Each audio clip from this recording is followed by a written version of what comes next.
Good afternoon. Welcome to another segment of the Jermaine Brown Sports Talk Show. Today is Saturday, April 6, 2019. Today's topic is going to be about Kevin Durant and is he coming to New York? And should he come to New York? Well, before I get into that, I want to start by saying that last year I made a video around this time, and you could go and look it up on my page, where I basically was talking about LeBron James and why I did not believe he was going to leave the Cleveland Cavaliers to go to the Los Angeles Lakers, and why I thought he should not have left the Cleveland Cavaliers to go to the Los Angeles Lakers. Well, it turned out that I was wrong. Okay, he actually did leave and go to the Los Angeles Lakers. My bad. And why it's my bad is because, see, it's not so much that the prediction was wrong that angered me, because, hey, we all want to be right when we make a prediction. But what really angered me was that I ignored the obvious signs that was showing, that LeBron James was going to leave the Cleveland Cavaliers to go to the Los Angeles Lakers. I ignored it because I was trying to use reasoning, common sense to say, no, that makes no sense for him to do that. And I'm thinking, well, if it doesn't make no sense to me, it would make no sense to him. Because I was trying to think the way he would think. And that was a mistake on my part. So there's that old saying, fool me once, shame on you. Fool me twice, shame on me. Okay? So I got fooled once because I failed to ignore the signs. My goal is to not let that happen again. Now that, and we're going to get to the Lakers. So I was partly right. He should not have went to L.A., and it's been a disastrous of a season. And I'm going to get to L.A. and their mess, including the LeBron mess during L.A., on another video. But this here is about Kevin Durant. Okay. The rumors are out there, they're circulating, that Durant and Kyrie is coming to New York. They're going to hook up together this offseason, and they're going to come and sign, most likely with the New York Knicks. That's the word on the streets, or the word in the NBA circles, should I say. I don't want to use the word streets. I'm going to call it the NBA circle because that's what it is. Now, the first question is, should he or should they sign with the New York Knicks? Now, before I get into answering that question, let me start by also saying this. I am not a New York Knicks fan. I am not a New York Knicks fan. My local teams that I root for are the Jets, Mets, Nets, Islanders. Okay? The Jets, the Nets, the Mets, and the Islanders. Notice all losing teams, but that's another story for another day. But, or they call them the lovable losers, whatever you want to call them. That's basically, yes, the lesser of the teams. So I am not a Knicks fan. I am a Lakers fan, though, but they're not a local team. They're a team that's across the West Coast. And I do have a few teams that are outside the local teams that I actually root for. But as far as here in the New York metropolitan area, Nets, Mets, Jets, Islanders. It's just that simple. Okay? And if you notice, there's a lot of Ets in there. So now, should Kevin Durant and Kyrie Irving, hook up here in New York City? I say yes. This offseason.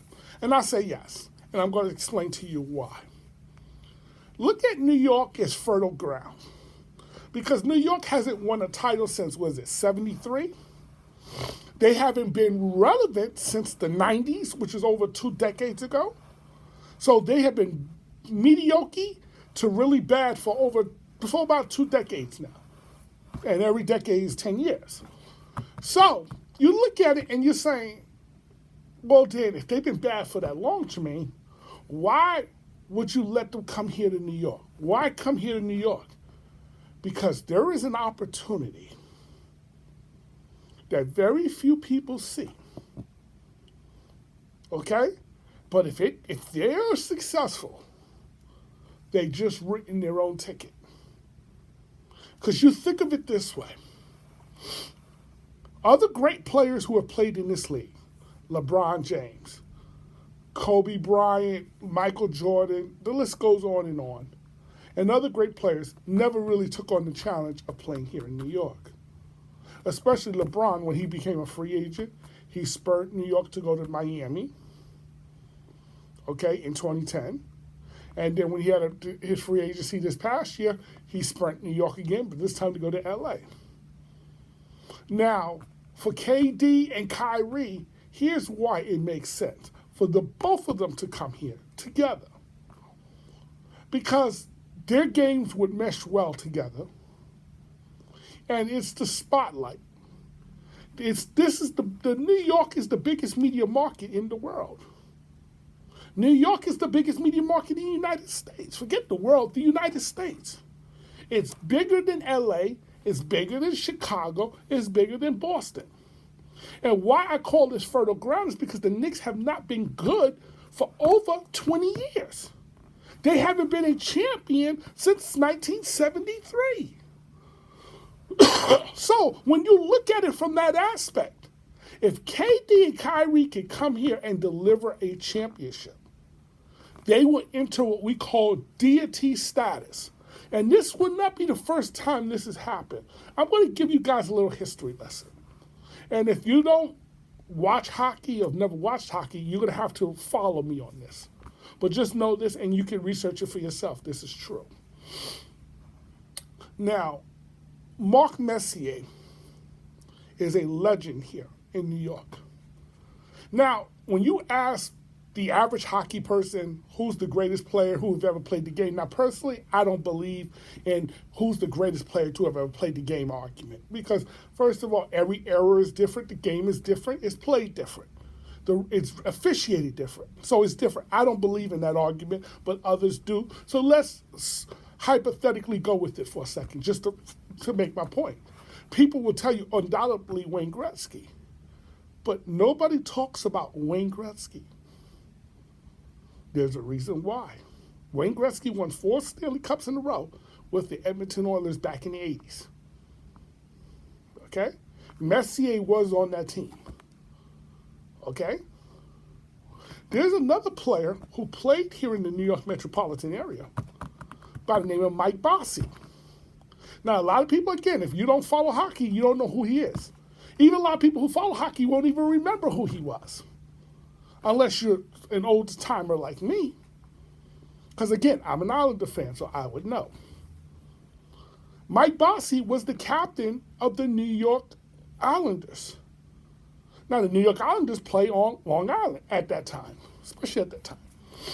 They won 4 Stanley Cups in a row in the 80s, from 80 to 84. Yet no one talks about Mike Bossy as one of the best, even though he was. Excuse me. No one speaks about Mike Bossy. Messier gets more love in New York than Mike Bossy. Never mind that Mike Bossy was homegrown basically here. He basically grew up here in the hockey world, as well as he won 4 Stanley Cups with the Islanders. But no one talks about Mike Bossy. Everyone here in New York talks about Mark Messier, and here's why. It goes back to the spring of 1994, when the Rangers and the Knicks, and New York was the happening spot at that point. It was the center of the sports universe because you had 2 teams from the Garden, the Rangers and the Knicks, in their respective finals. The Rangers in the Stanley Cup finals, the Knicks in the NBA finals. New York had the sports world on hold before the whole O.J. Simpson stuff. Okay, so let's remove O.J. from the side. New York had the sports world on hold at that point. New York during the 90s was the happening place. But specifically 94, when Mark Messier delivered a championship, a Stanley Cup championship to the New York Rangers, he became a god in the city. Now, I don't like doing the deity stuff, but that's how he became viewed. Bigger than life. And Mark Messier said it best after winning that Stanley Cup. There's no better place to win than in New York. Now, this is a man who won 5 Stanley Cups elsewhere in Edmonton. before he got to the Rangers. Won 5 Stanley Cups. But no one talks about those other 5 Stanley Cups. They only talk about the 1 cup he won with the Rangers. Why? Because the Rangers, up until that point, hadn't won since 1994. 1994, I'm sorry, haven't won since 1940. So since they haven't, and every year when the Rangers would lose, especially in the playoffs, on the road, whether it's in Pittsburgh or Washington or whatever team that was beating them in the playoffs and was about to eliminate the Rangers, the fans in those cities would always chant 1940. Okay? The fans would always chant 1940. And then when Mark Messier delivered the cup in 94, he became bigger than life. Now, why is that relevant to Kevin Durant and Kyrie Irving? They got a chance to achieve the same thing, but even on a bigger scale here in New York. Because as great as what Mark Messier did by delivering that championship for the Rangers, if he delivered it for the Islanders or for the Devils, it would not have had nearly the same impact. But he delivered it for the Rangers, the number 1 team in this country, in this city, as far as hockey is concerned. But New York is not a hockey town. New York is considered a basketball town. And so if KD and Kyrie comes to New York and they deliver a championship, they will have a bigger status than even Mark Messier. Just think about it. The payoff could be great. Now, you listen to a lot of this media, and now I understand why Donald Trump, our president, calls them fake news, fake media, fake news, because a lot of them are fake. And some of them I actually like, and I'm just rather disappointed in. Because this New York bashing that you hear, whether it's from Max Kellerman, or from Colin Cowherd, or from any of these other sports pundits about how awful the New York Knicks have been. Yes, the New York Knicks have been awful. And again, I am not a Knicks fan, so I'm not going to sit up here and cry for the New York Knickerbockers. Okay? But even I understand the importance of what it means to win here with the main franchise. Okay? I understand that importance. And I understand that winning here with the main franchise with the Knicks would mean more than winning anywhere else. It's just the fact of the matter. Oh, but the Knicks have been lousy for the last 20 years, which is true. Oh, the Lakers have X number of championships, which is true. Well, and there's the Boston Celtics, which is true. Those 2 teams have the most championships out of anyone else combined in the NBA. Those 2 teams have the more championships. As the Celtics and the Lakers have more championships than every team combined in the NBA. That is true. But here's the one thing that is also not being mentioned. Despite all of that, despite the fact that the Knicks have been in albatross for the last 20 years under James Dolan, what franchise is the most valued franchise in the NBA?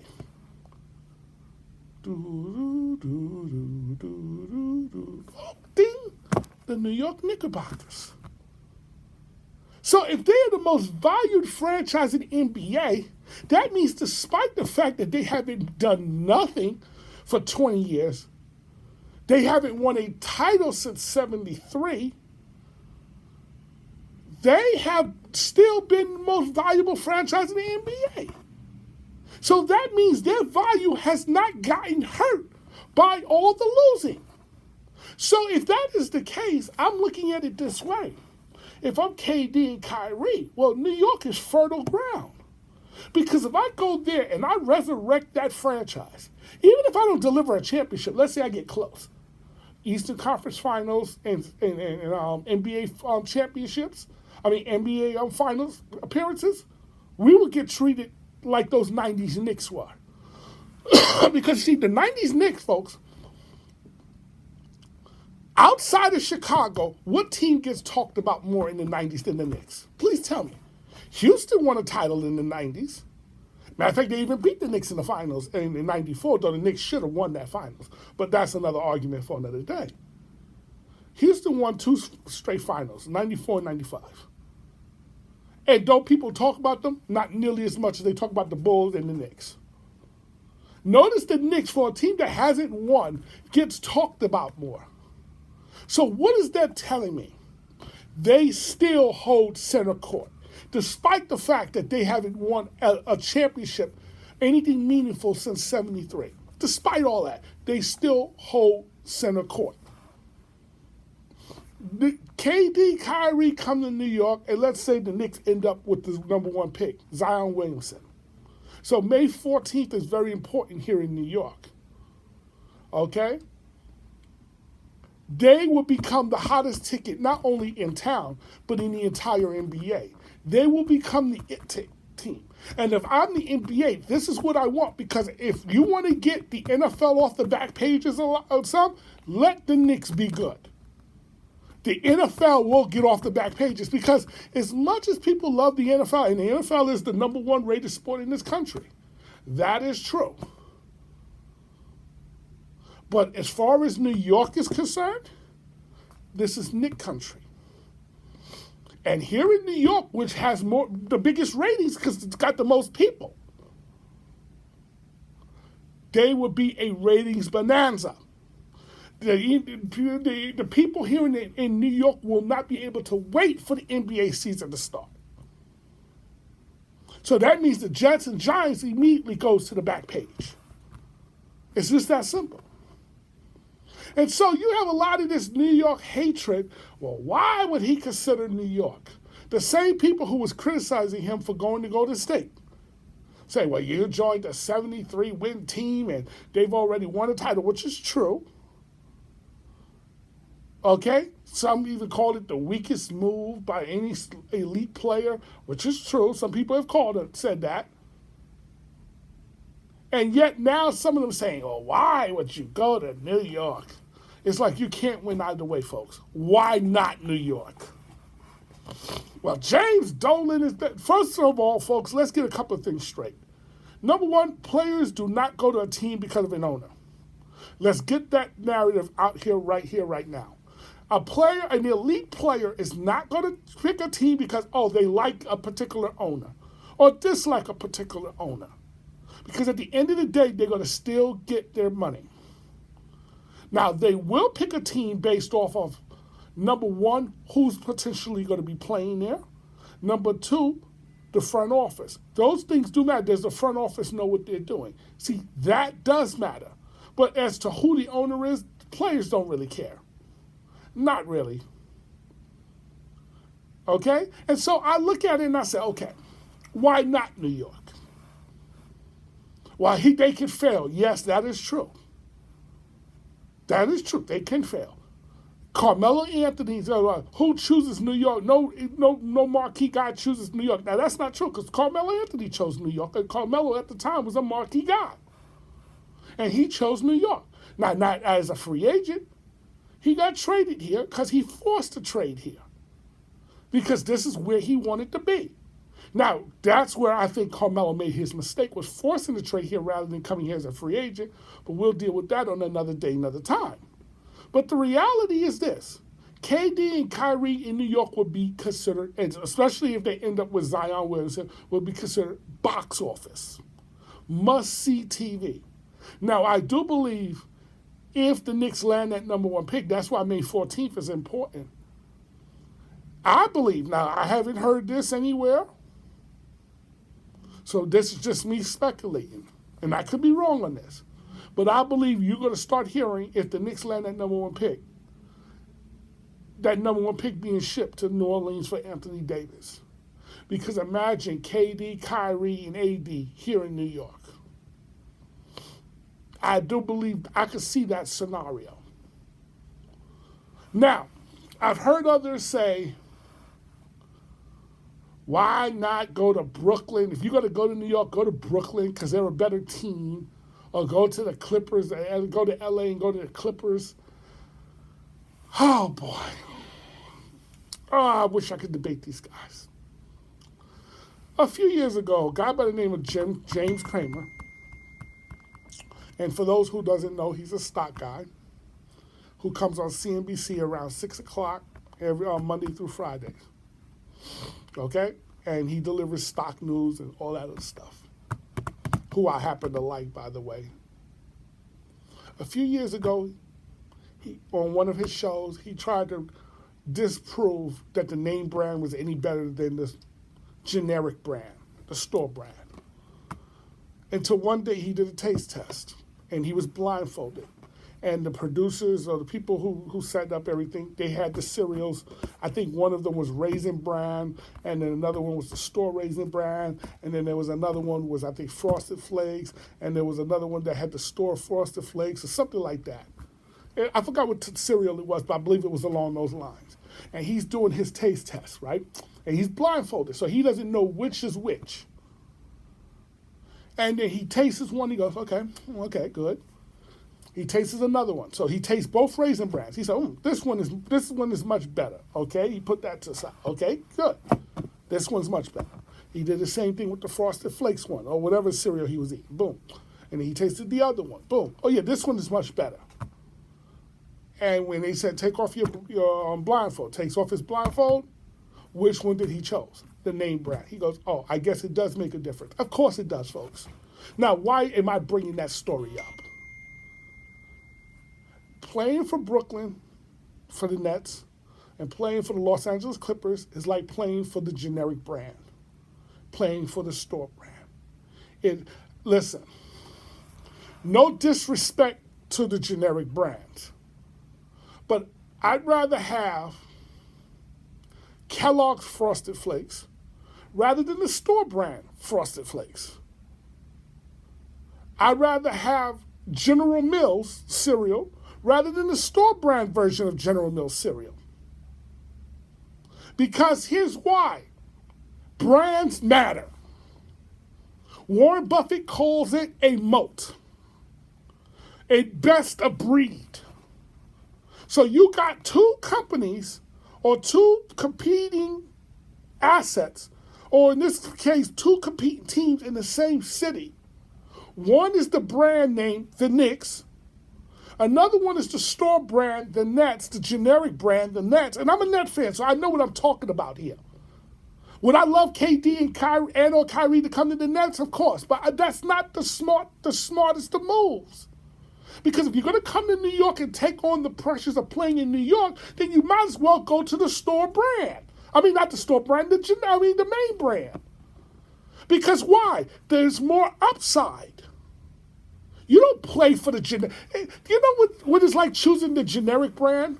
That's like the poor man who's got little money and is trying to make ends meet, and they got to feed their family. The poor brand is for them. Money's tight, the poor brand is for you. Or the generic brand. The store brand, it's an okay, it gets the job done. It's okay. There's no shame in buying the store brand, the generic brand. There's no shame in that. Because it gets the job done. But it's not the most satisfying. And ask any kid who has to eat the difference which one they would prefer. Ask any kid. Now, that's important because, again, if you are an elite player, that means you're the best of the best. That means you could afford to make your choice. That means money's no object. You go with the name brand. It's just that simple. You play for the Knicks. If you come here to New York to play basketball, you don't go play for for the Brooklyn Nets. You just don't. When you go to the Los Angeles, you go play for the Los Angeles Lakers. You don't play for the Los Angeles Clippers. Even LeBron said that. Excuse me. A few months ago. Even though the Clippers was in a better position than the Lakers, he said the Clippers were never even in consideration. Because why? They're the generic brand. Now, he didn't say that part, but I'm just surmising what he was saying. They're the generic brand. You go play for the main brand.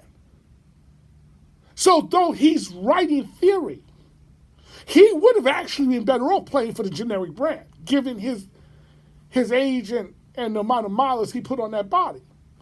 Not only that, yes, the Clippers and the Nets currently are a better ran franchise at the moment.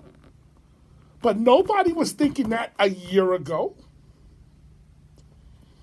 No one was thinking that the Nets and the Clippers were better ran than the Knicks or the Lakers a year ago. A year ago, the Lakers were the hottest thing. Oh, they're going to end up with Kevin Durant, Paul George, and they're going to end up with LeBron James. Now, they ended up with LeBron, but they didn't end up with Paul. Okay? The Lakers was the hottest thing a year ago. Now, right this year, the Knicks is the hottest rumor, the hottest thing. Now, I felt LeBron should have stayed his butt in Cleveland because given his advanced age and the amount of miles he put on that body, and he was home. And nothing beats home. But LeBron is a vagabond, but this is not about LeBron. This is about KD. See, because KD can win 7 straight titles there in Golden State. And it's going to always be Stephen Curry's team. It's going to always be Stephen Curry's team. So if Kevin Durant wants to overtake LeBron as the best player of the era, and that's apparently what he's trying to do, well, he needs to go somewhere where if he wins a title, he would get that status. There's only one other place, folks, that could deliver that. LA could not deliver that because LA has been accustomed to having champions. And when you go to the LA Lakers, you are expected to win championships because why? Every other great player who went through there won championships other than Elgin Baylor. So you would have been expected to win a championship, just like LeBron's expected to win a championship. Well, expectations are lower in New York, but the rewards would have been much higher. So you go to New York and you win, you wrote your own ticket. You don't got to win 2 and 3 titles here in New York. Just got to win one. Ask Mark Messier. Messier can tell you. Just got to win one. And you win one, they will consider you better than LeBron without a doubt. Even my man Ticket TV, who's a Los Angeles Laker fan, love the guy. Listen to him all the time now on YouTube. Okay? Even he said it. There's no other place you could go to New York and get that job done. And you go there and you win, you will be considered better than LeBron because the media will make certain of it.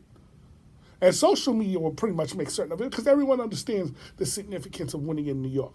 Other than Sarah Spain on ESPN, who tried to come with that nonsense that winning in New York isn't special, and you have Frank Isola basically sitting there and they didn't even check her on that. No, Frank Isola, you were supposed to check her on that. You here, you know better. You know the significance of winning in New York. You was never supposed to allow her to get away with that ridiculous comment. She said something to that effect, like, get the hell out of here. And when Michael Smith came and said, yeah, go to New York, but go to play for Brooklyn, you should have used my store brand scenario. You play for the real brand. You don't play for the generic brand when you are an elite athlete.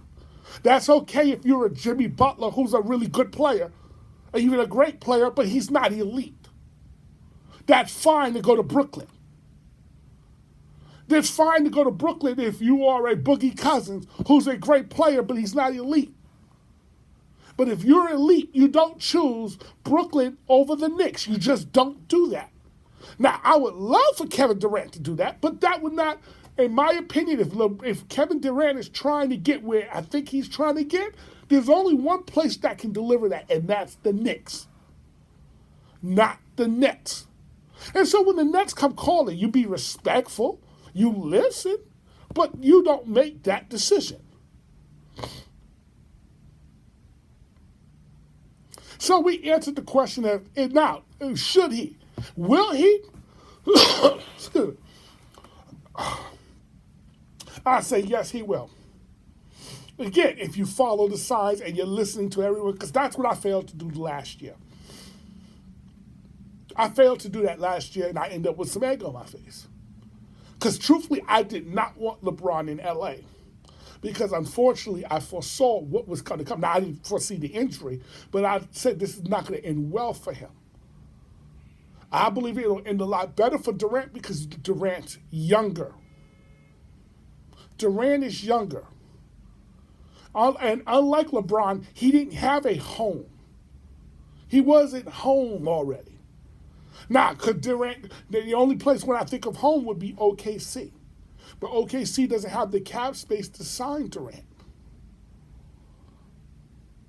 Because it would be nice for him to go back there and win, but he would not get that status of better than LeBron if he wins there. But he goes to New York with the Knicks, and he delivers one title, just one. He will get that title of better than LeBron, guaranteed. They will put him up there, especially because of his skill set and what he's done elsewhere. He will even be compared to whether he's better than Jordan. He will be compared to the greats of the greats. He would get on that Mount Rushmore real fast. And if he delivers multiple championships there, God knows what he would be considered. Because if some people is willing to put LeBron as better than Jordan, though I definitely don't. And I'm no Jordan fan. But I definitely don't put LeBron as better than Jordan. Argument, because first of all, I don't even believe in that argument because Jordan and LeBron never really played in the same era. Okay, they didn't play. I mean, LeBron basically preceded. I mean, Jordan preceded LeBron. Okay, so the reality is that I think Kevin Durant wants to take on a new challenge, where now he'll get more of the lion's share of the credit if they win. Oh, if he loses and he doesn't win the title, well, then he will not get that title as better than LeBron. But at least he will be respected because he gave it a shot. And now any other great player who comes after him, because again, while the Knicks never signed anyone in free agency of importance, okay, but that doesn't mean they never will. This is the New York Knickerbockers. Listen, folks, eventually, it's not a question of if, it's just a question of when and who would be the one to take that mantle of saying, I'm coming to New York as a free agent. It's just a question of when and who, not a question of if. Because eventually, an elite player is going to take the Knicks' money. Eventually. The odds tell you that. Because the rewards are so high here. The risk is high because if you fail, well, that doesn't bode well for you. But the rewards are higher because the Knicks haven't been relevant since the 90s, haven't been a champion since the 70s. And if KD succeeds, he's golden. I want to thank you for watching another segment of the Jermaine Brown Sports Talk Show. Have a nice evening.